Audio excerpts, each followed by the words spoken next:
Hello' everyone, কি খবৰ তোমালোকৰ? তো আমি পঢ়ি আছিলোঁ থাৰ্মোডাইনামিক্স। কিছুমান ইম্পৰ্টেণ্ট পইণ্টছ আমি পঢ়োঁ। সেইটো মানে কোনো চেপ্টাৰ বা হেৰি বুলি কথা নহয়। কিছুমান পইণ্টছ মানে এনেকুৱা ধৰণৰ আছে য'ত মানে তোমাৰ MCQ কুৱেশ্যন ডাইৰেক্ট সোধে, কিন্তু এইবোৰ বস্তু থিয়ৰীত পঢ়োৱা নাযায়। যেনেকৈ তোমাৰ বম্ব কেলৰিমিটাৰ। বম্ব কেলৰিমিটাৰ কি হয়? বম্ব কেলৰিমিটাৰ এনেকুৱা সোধে যে এইটো কি অ'পেন চিষ্টেম নে ক্ল'জ চিষ্টেম, তেনেকুৱা সোধে। তো মনত ৰাখিবা, বম্ব কেলৰিমিটাৰটো কি হৈ যায়, এইটো এটা ক্ল'জ চিষ্টেম হয় বম্ব কেলৰিমিটাৰ। আৰু এইটো কি মেজাৰ কৰে? ইণ্টাৰনেল এনাৰ্জি মেজাৰ কৰে। তো বম্ব কেলৰিমিটাৰ তোমালোকৰ মনত ৰাখিবা যে এইটো ফিক্স ভলিউম। বম্ব কেলৰিমিটাৰত আমি ভলিউমটো ফিক্স কৰি ৰাখোঁ। আৰু জাংক গেছ কেলৰিমিটাৰ সেইটো কি হয়? প্ৰেছাৰটো ফিক্স কৰোঁ। তাৰপিছত তোমালোকৰ এক্সজষ্ট গেছ কেলৰিমিটাৰ, তাতে স্পেচিফিক হিটটো আমি কি কৰোঁ? ফিক্স কৰি ৰাখোঁ।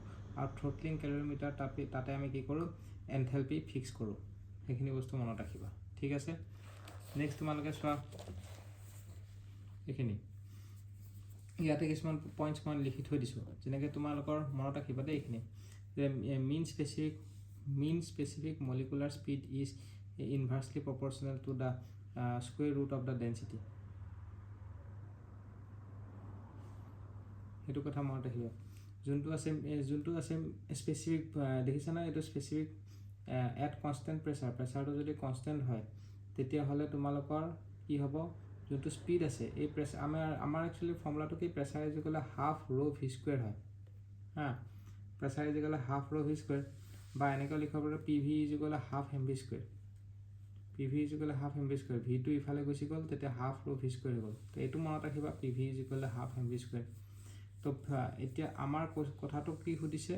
আমাক সুধিছে যে কি এনেকুৱা ধৰণৰ কুৱেশ্যন আহে যে কি এনেকুৱা ধৰণৰ mean square molecular speed is inversely proportional to square root of the density. যেনেকৈ তোমালোকৰ যোনটো মলিকুলাৰ স্পীড আছে, সেইটো inversely proportional to square root of হেৰি হ'ব, ডেঞ্চিটি হ'ব। কিন্তু এটা বস্তু ভুল হৈছে, মিন স্কুৱেৰ নহ'ব। এইটো যদি স্কুৱেৰ থাকে তেতিয়াহ'লে এইটো স্কুৱেৰ ৰুট নহ'ব, আৰু এইটো যদি স্কুৱেৰ নাথাকে তেতিয়াহে এইটো স্কুৱেৰ ৰুট হ'ব। বুজি পাইছা? তো এইটো মানে এইটো কেতিয়া হয়? এইটো কনষ্টেণ্ট প্ৰেছাৰত হ'ব। যেতিয়া প্ৰেছাৰটো কনষ্টেণ্ট থাকিব তেতিয়াহে এইটো হ'ব। নেক্সট কি সুধিছে? Next, in macroscopic approach the structure of matter is taken into account. মনত ৰাখিবা, কেতিয়াবা এইবিলাক কুৱেশ্যন MCQত সোধে, যেনেকৈ কি মেক্ৰস্কপিক এপ্ৰ'চত ষ্ট্ৰাকচাৰ অফ মেটাৰ, যোনটো মেটাৰৰ ষ্ট্ৰাকচাৰ আছে, হয়নে? Structure of matter is taken into account. তাৰপিছত আহে কাইনেটিক এনাৰ্জিটোৰ ফৰ্মুলাটো সোধে। কাইনেটিক এনাৰ্জি এনেতো জানো আমি হাফ এম ভি স্কুৱেৰ, সেইটোতো বেলেগ। কিন্তু মলিকুলাৰ ক্ষেত্ৰত কি হয়? 3/2 kT। Kinetic energy is equal to 3/2 kT হয়। আৰু আমি জানো যে kinetic energy is directly proportional to temperature হ'ব। নেক্সট চোৱা, বাল্ক মলিকুলাৰ, যদি বাল্ক মডুলাছ আছে K in terms of pressure. Bulk modulus এইটোতো MCQ কুৱেশ্যনত সোধে। আইচোথাৰ্মেলৰ ক্ষেত্ৰত কি হ'ব? K is equal to P হ'ব। আৰু ইডিয়াফেটিকৰ ক্ষেত্ৰত K bulk modulus is equal to gamma times P হয়। বাল্ক মডুলাছ আৰু প্ৰেছাৰ কেনেকৈ ৰিলেট কৰা হৈছে, এইটো কুৱেশ্যনত সোধে। এতিয়া তোমালোকে এটা বস্তু চোৱা, ইয়াতে কি কৈছে চোৱা, যে কি যদি আমি হিটটো যদি এইটো T1 পৰা T2 লৈকে হিট ট্ৰেন্সফাৰ হৈছে, টেম্পাৰেচাৰ T1 পৰা T2 লৈকে হিট ট্ৰেন্সফাৰ হৈছে, হয়নে? যদি তোমালোকক মই কওঁ,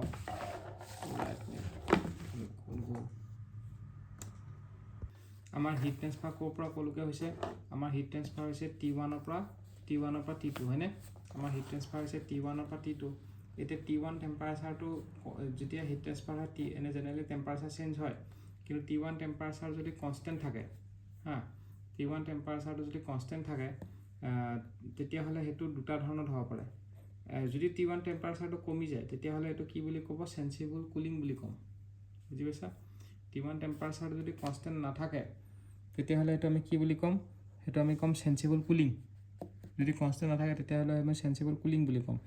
কিন্তু যদি কনষ্টেণ্ট থাকে, তেতিয়াহ'লে আমাৰ দুটা ধৰণৰ চিটুৱেশ্যনত কনষ্টেণ্ট থাকিব পাৰে। এটা হ'ল ফেজ চেঞ্জ যদি হয়, বা এইটো যদি ৰিজাৰ্ভাৰ হয়। ঠিক তেনেকৈ এইটো যেতিয়া টেম্পাৰেচাৰ যদি বাঢ়ে ইফালে, তেতিয়াহ'লে সেইটো চেন্সিবল হিটিং বুলি ক'ম। যদি কনষ্টেণ্ট থাকে, হয়তো ফেজ চেঞ্জ হ'ব, নহয়তো বা ৰিজাৰ্ভাৰ হ'ব। ৰিজাৰ্ভাৰ এইটো চ'ৰ্চ হ'ব, এইটো চিংক হ'ব, ইয়াৰ পৰা ইয়ালৈকে যিহেতু টেম্পাৰেচাৰটো গৈছে, সেইকাৰণে T1 is greater than T2 ধৰা হৈছে। বুজি পাইছা? এতিয়া তোমালোকে চোৱা এনেকৈ হিটটো বাঢ়ি গৈ আছে হয়নে? প্ৰথম -10 ডিগ্ৰী চেণ্টিগ্ৰেডৰ পৰা 0 ডিগ্ৰী হ'ল, 0 ডিগ্ৰীৰ পৰা 0 ডিগ্ৰী হ'ল, 0 ডিগ্ৰীৰ পৰা আকৌ 100 ডিগ্ৰী হ'ল, 100 ডিগ্ৰীৰ পৰা 100 ডিগ্ৰী, 100 ডিগ্ৰীৰ পৰা 250 হ'ল। এইটো যোনটো হ'ব এইটো চেন্সিবল হিটিং, আৰু এইটো কি হ'ব? এইটো হ'ব তোমালোকৰ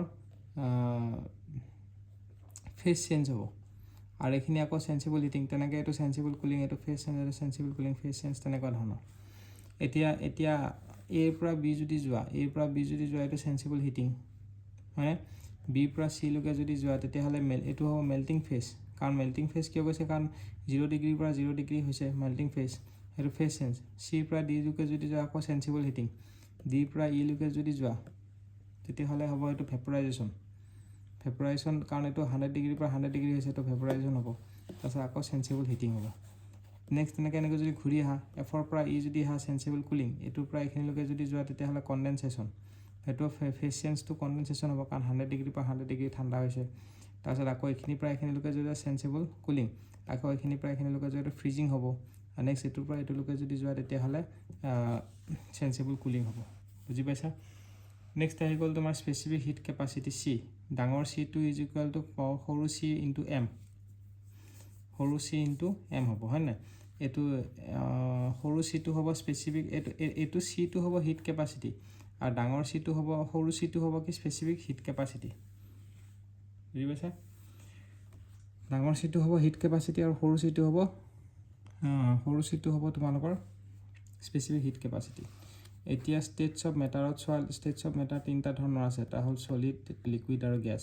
চলিড আৰু লিকুইডৰ ক্ষেত্ৰত মই অকণমান আগত কৈ গৈছিলোঁ হয় লাষ্ট ভিডিঅ'ত, CP আৰু CV ভেলুটো ইকুৱেল হয়, আৰু কিন্তু গেছৰ ক্ষেত্ৰত CP আৰু CV ভেলু ইকুৱেল নহয়। এতিয়া গেছত যোনটো ইণ্টাৰনেল এনাৰ্জি আমি লিখোঁ, সেইটো CP নিলিখোঁ, সেইটো CV লিখোঁ। বুজি পাইছা? Internal energy at constant volume বুলি লিখা, সেইকাৰণে U is equal MC delta T, MCP delta T নোপোৱা ইণ্টাৰনেল এনাৰ্জিৰ ক্ষেত্ৰত। সেইটো আৰু এইটো যোনটো ফৰ্মুলা হয় U is equal MCV delta T, সেইটো এনি প্ৰচেছৰ কাৰণে হয়, যিকোনো প্ৰচেছৰ কাৰণে, যেনেকৈ তোমাৰ constant temperature, constant pressure, constant volume, adiabatic polytropic, যিকোনো প্ৰচেছৰ কাৰণে আমি MCV ডেল্টা টিয়ে লিখিব লাগিব। এনেকুৱা নহয় যে কনষ্টেণ্ট প্ৰেছাৰত আমি MCP লিখিছোঁ, তেনেকুৱা নহয়। আৰু ইয়াতে যিহেতু লিকুইড আৰু গেছৰ ক্ষেত্ৰত CP আৰু CV ভেলুটো কনষ্টেণ্ট একেই হয়, সেইকাৰণে U is equal MC delta T বুলি লিখিলেও কথা নাই। আৰু একৰ্ডিং টু জুলছ লৰ মতে কি হ'ব? U is internal energy is a function of temperature, সেইটো গেটত সুধিছিলে এই কুৱেশ্যনটো, internal energy is a function of temperature. বুজিছা? এতিয়া চোৱা তোমালোকৰ কি হ'ব, কিউৰ ভেলুটো এতিয়া আমি ওলাম হয় না? আমি এতিয়া হিট ট্ৰেন্সফাৰটো ওলাম। আমি গম পাইছোঁ যে কি কনষ্টেণ্ট ভলিউমৰ ক্ষেত্ৰত কি, যদি কনষ্টেণ্ট ভলিউম হয় হা, কনষ্টেণ্ট ভলিউমৰ ক্ষেত্ৰত আমাৰ কিউৰ ভেলুটো MCV ডেল্টা টি হ'ব। আৰু ইণ্টাৰনেল এনাৰ্জি যোনটো আছে, ইণ্টাৰনেল এনাৰ্জি সেইটো সদায় যিকোনো প্ৰচেছৰ কাৰণে MCV ডেল্টা টিয়ে হয় গেছৰ ক্ষেত্ৰত। আৰু কিন্তু কনষ্টেণ্ট ভলিউমৰ ক্ষেত্ৰত আমি Q is equal MCV delta T হয়। সেইটো valid for solid, liquid, gas, যিকোনো চলিড, লিকুইড প্ৰচেছটো ফিক্স হয় কনষ্টেণ্ট ভলিউম, কিন্তু মিডিয়ামটো যিকোনো হ'ব পাৰে, যেনেকৈ valid for solid, liquid and gas. বুজি পাইছা? তেনেকৈ এইটো চোৱা সেইটো ইয়াতে লিখা আছে চোৱা, যেনেকৈ কনষ্টেণ্ট প্ৰেছাৰৰ কাৰণে হ'ব আমাৰ কি, কনষ্টেণ্ট প্ৰেছাৰৰ কাৰণে হ'ব আমাৰ Q is equal MCP delta T, valid for solid, liquid and gas. For constant volume Q is equal MCP delta T, for constant pressure Q is equal MCP delta T. আৰু এডিয়াবেটিকৰ ক্ষেত্ৰত কিউৰ ভেলুটো 0 হয়, সেইটোতো জানা। মিডিয়ামটো যিকোনো হ'ব পাৰে, কিন্তু প্ৰচেছটো ফিক্স থাকিব। আৰু ইণ্টাৰনেল এনাৰ্জিৰ ক্ষেত্ৰত প্ৰচেছ যিকোনো হ'ব পাৰে, কিন্তু মিডিয়ামটো ফিক্স থাকিব। আৰু হিটৰ ক্ষেত্ৰত কি হ'ব, প্ৰচেছটো যিকোনো হ'ব নোৱাৰে, মিডিয়ামটো যিকোনো হ'ব পাৰিব, কিন্তু প্ৰচেছটো ফিক্স থাকিব। প্ৰেছাৰৰ ক্ষেত্ৰত MCP আৰু কিউৰ ক্ষেত্ৰত MCV হ'ব। বুজি পাইছে? সেইটো এতিয়া তোমালোকৰ যোনটো এনেকৈ যদি থাকে এডিয়াবেটিক ৱাল বা ইনচুলেটেড ৱাল বা আইচলেটেড ৱাল যদি থাকে, তেতিয়াহ'লে সেইটো কি হ'ব, সেইটো হিট ট্ৰেন্সফাৰটো 0 হ'ব, কিউ 0 হ'ব। কিন্তু ডাইথাৰ্মিক ৱালৰ কাৰণে হিট ট্ৰেন্সফাৰ 0 নহয়। এতিয়া এনথেলপি কি হয় চাই লোৱা।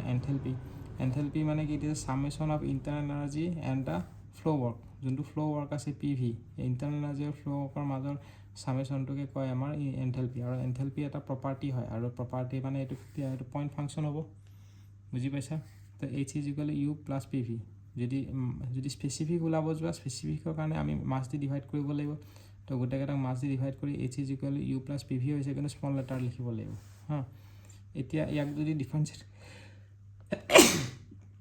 যদি তুমি ডিফাৰেঞ্চিয়েট কৰা ডিফাৰেঞ্চিয়েট কৰিলে আমি কি পাম DH = DU + PdV + VdP হ'ব এতিয়া ফৰ সলিড লিকুইড গেছ তিনিটাৰ কাৰণে আমি বেলেগ বেলেগ চাব লাগিব সলিড লিকুইড সলিড আৰু গেছৰ কাৰণে সলিড আৰু লিকুইডৰ কাৰণে DH = DU + VdP হ'ব ইয়াৰে যোনটো আছে এইটো যোনটো পাইছোঁ আমি ডিফাৰেঞ্চিয়েট কৰাৰ পিছত DH = এইটো যোনটো ডিফাৰেঞ্চিয়েট কৰাৰ পিছত আমি এইটো পালোঁতো এতিয়া সলিডৰ ক্ষেত্ৰত সলিড আৰু লিকুইডৰ ক্ষেত্ৰত DH = DU + VdP হ'ব PdVটো 0 হৈ যাব বুজি পাইছা কাৰণ সলিড আৰু লিকুইডৰ ক্ষেত্ৰত ভলিউমটো কনষ্টেণ্ট থাকে সেইকাৰণে এইটো 0 হৈ যায় ডিফাৰেঞ্চিয়েট কৰাৰ পিছত তো সেইকাৰণে সলিড আৰু লিকুইডৰ ক্ষেত্ৰত DH = DU + VdP হ'ব আৰু গেছৰ ক্ষেত্ৰত আমাৰ DH =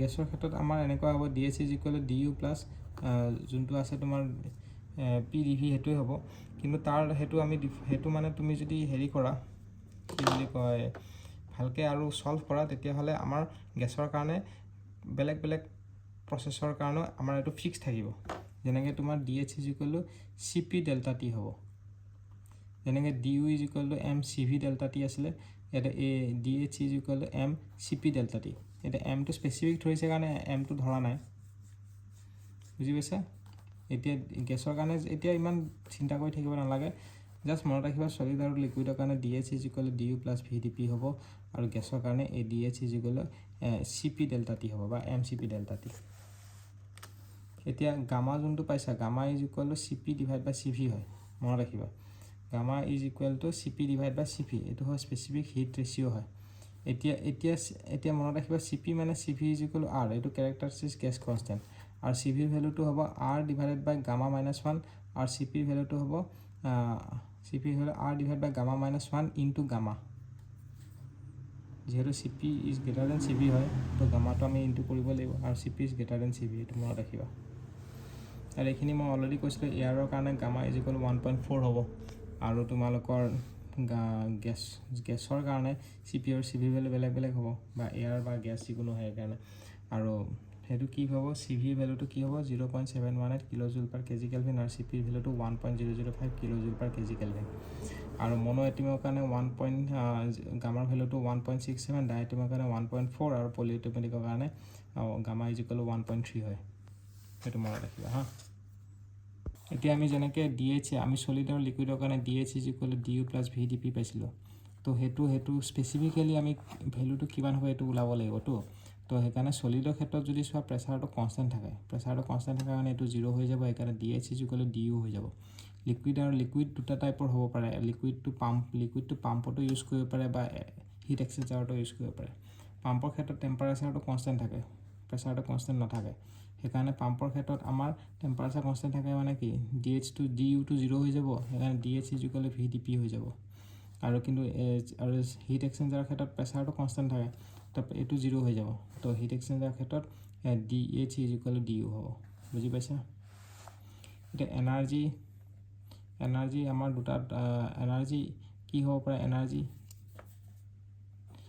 ইন ট্ৰান্সফাৰ বা এনাৰ্জি ইন ষ্ট'ৰ দুটা হ'ব পাৰে transfer energy work energy heat energy হয় আৰু এইটো বাউণ্ডেৰী ফেনমেনা আৰু ষ্ট'ৰ এনাৰ্জি মেক্ৰস্কোপিক আৰু মাইক্ৰস্কোপিক দুটা হ'ব পাৰে তো এটা মনত ৰাখিবা macroscopic energy is 0 generally for close ছিষ্টেমৰ কাৰণে মেক্ৰস্কোপিক এনাৰ্জিটো 0 হয় এতিয়া নেক্সট ভিডিঅ'ৰ পৰা আমি ফাৰ্ষ্ট ল অফ থাৰ্মোডাইনামিক্স আমি ষ্টাৰ্ট কৰিম